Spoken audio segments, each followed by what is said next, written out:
السلام عليكم ورحمة الله وبركاته. ازيكم يا احلى متابعين في الدنيا؟ كل سنة وانتم طيبين. كان عندي حبة طماطم كده في التلاجة، فقلت بقى ايه استغل الفرصة بدل ما يبوظوا واعملهم. قمت بقى قلت اعمل التغذية بتاعة المحشي لان هي اصعب حاجة، فقلت بصراحة ايه اعملها. جبت الطماطم اهوت، انا غسلتها وقطعت الطماطم في شفشق الخلاط اهوت، قلت اعصرها. وجبت بقى حلة كبيرة ألمونيا من عندي، حطيت فيها حبة زيت وحطيت فيها معلقتين سمنة، وقطعت البصل حتت صغيرة زي ما انتم شايفين كده. هسيبه لما لونه يبقى ذهبي وهنزل بالطماطم عليه. طبعا تسبيكة المحشي بتبقى أصعب شوية، بتبقى أصعب حاجة، فطبعا انا بعملها وبعمل فيها الخضره، يعني بغزن فيها الخضره. لو قعدت عندي سنه لون الخضره ما بيتغيرش ولا اي حاجه خالص. فانا طبعا ايه الطماطم رخيصه دلوقتي، فانا ايه خايفه بصراحه تغلى، فقلت بقى ايه ان انا استغلها بدل ما تبوظ كده واعمل بيها ايه تسبيكه المحشي. هنقلبها بقى كده كويس.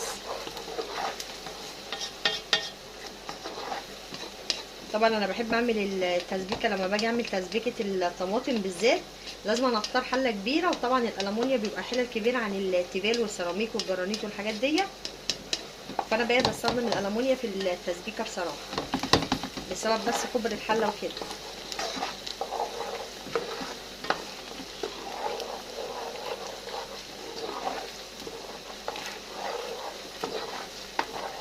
هسيبها بقى تدينا كده اللون الذهبي الاول. قلت بقى اضرب الطماطم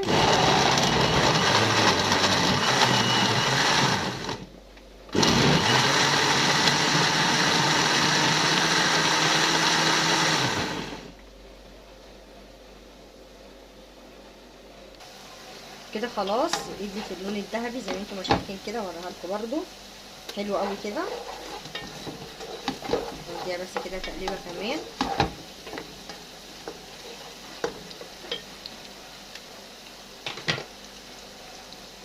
وبعد كده بقى هنزل بالقوطه اللي احنا خلطناها في الخلاط.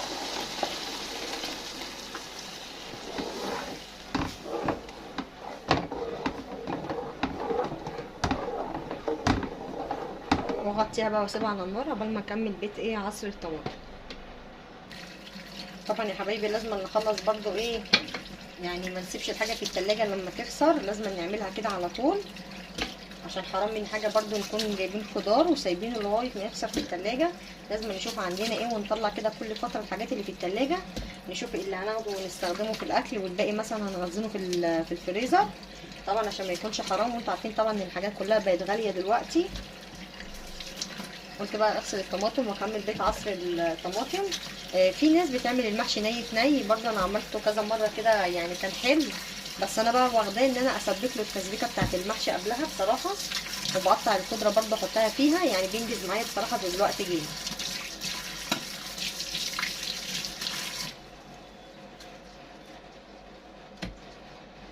زي ما انتم شايفين كده.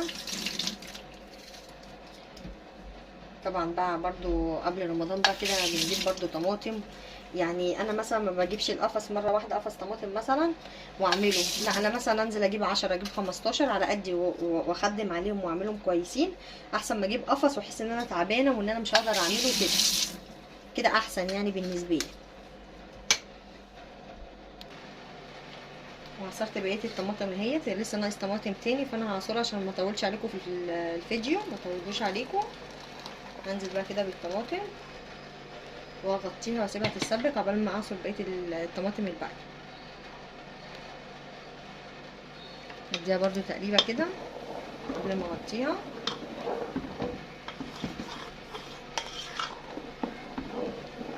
في حاجه جميله جدا برضو عايزه اقول لكم عليها، انت ممكن البنجر دلوقتي موجود، ممكن تجيبي ربع واحده او نص واحده وتعصريها مع الطماطم وتحطيها مع التسبيكه، مش عايزه اقول لكم جميله جدا ومفيد جدا البنجر. وطبعا عشان اولادنا ما بيرضوش ياكلوه، فاحنا بنحاول ندخله مثلا في التسبيكه ان هو يبقى متداري مع الاكل. دي حاجه كويسه برضو، انا بقى على طول بستخدمه وبيحمر جدا التسبيكه كمان. انت لو عندك حطي في التسبيكه عادي، هي نص واحده حلوه قوي عشان برضو طعمها ما يكونش ايه ظاهر في الاكل. ده اخر بقى شفشق طماطم كده، اكون خلصت الطماطم. هسيبها بقى تتسبك. واديها بقى تقليبه كده واسيبها بقى تتسبك خالص، ولما تبرد هوريها لكم. طبعا انا هسيبها لما تبرد خالص عشان احط الخضره، عشان ما ينفعش احط الخضره وهي سخنه الخضره تستوي. لا انا بسيبها لما تبرد خالص واحط الخضره فيها عشان تحتفظ بلونها الاخضر مهما قعدت في الفريزر، حتى لو قعدت سنه. هديها بقى تقليبه كده، هديها بقى تقليبه كده بالمنظر دوت.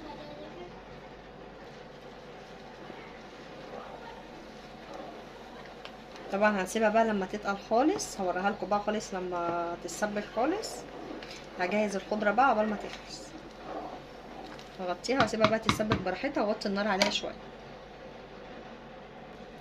الخضره دي بقى كانت عندي في التلاجة، قلت بقى افرزها اشوفها كده الحلو فيها اعمله. ما شاء الله دي بقى لها كده داخله في اسبوع. انا بحطها في شنطه واحطها في التلاجة، ما بيجرالهاش اي حاجه. هي طالعين هي بصي خضره ازاي زي ما انتم ما شايفين. لازم نحطها في كيس ونربطها كويس ونحطها في التلاجة. اكني لسه جايباها دلوقتي، شايفين؟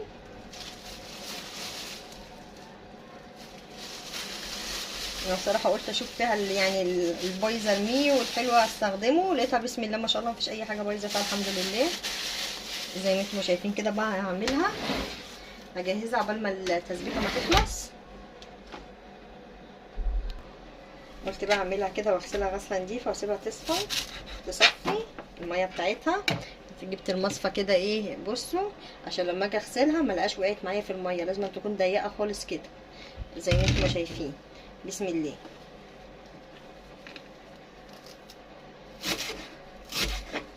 خلطها بقى كده.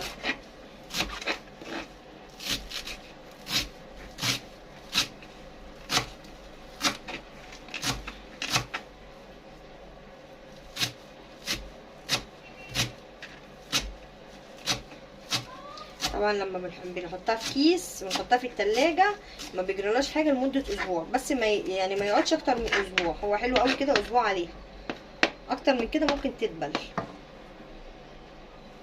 اجيب بقى المصفى احطها فيها كده. بسم الله. بالراحه كده عشان مفيش اي حاجه تقع.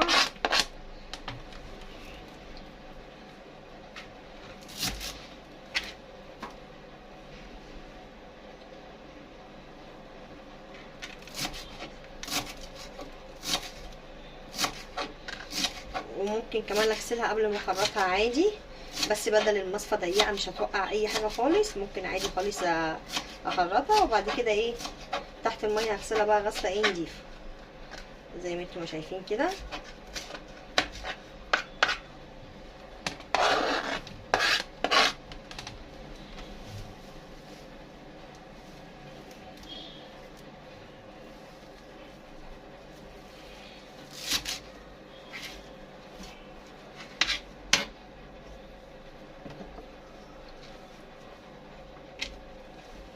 بسم الله.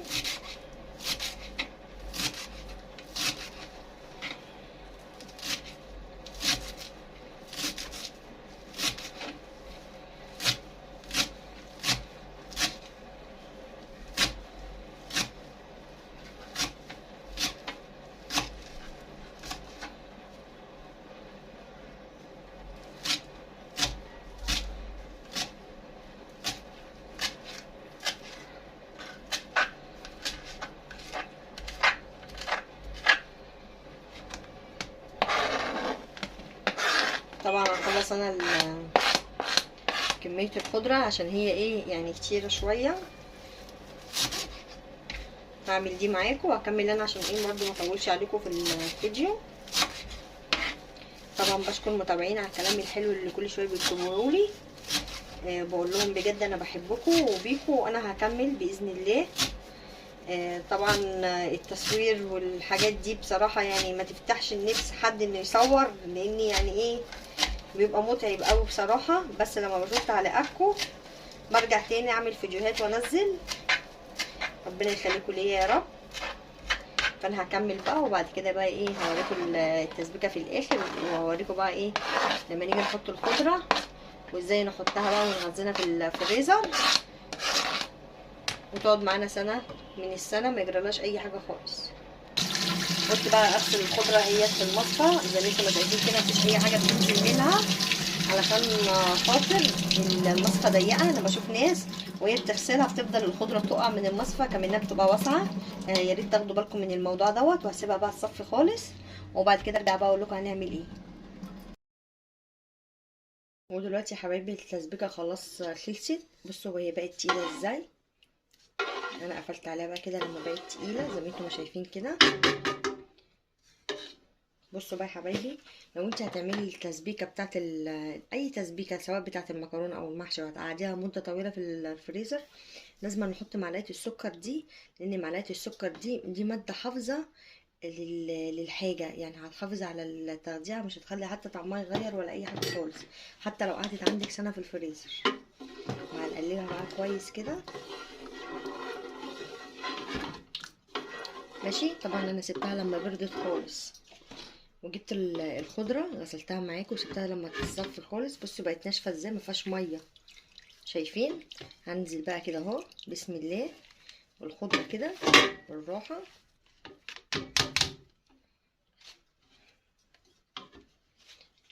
واقلبها بقى كده في التسبيكه. طبعا انا بعرف يعني بغزن الخضره بس في التغذيه بتاعه المحشي، انما ما بحطهاش في اكياس واحطها في الفريزر والحاجات دي لا. انا بغزنها كده على طول مطره بقى مش عارف ايه، ولا انزل السوق اجيب خضره ولا اي حاجه خالص. بصراحه بتوفر عليا مجهود جامد قوي. كده اهو قلبناها بقى كده كويس.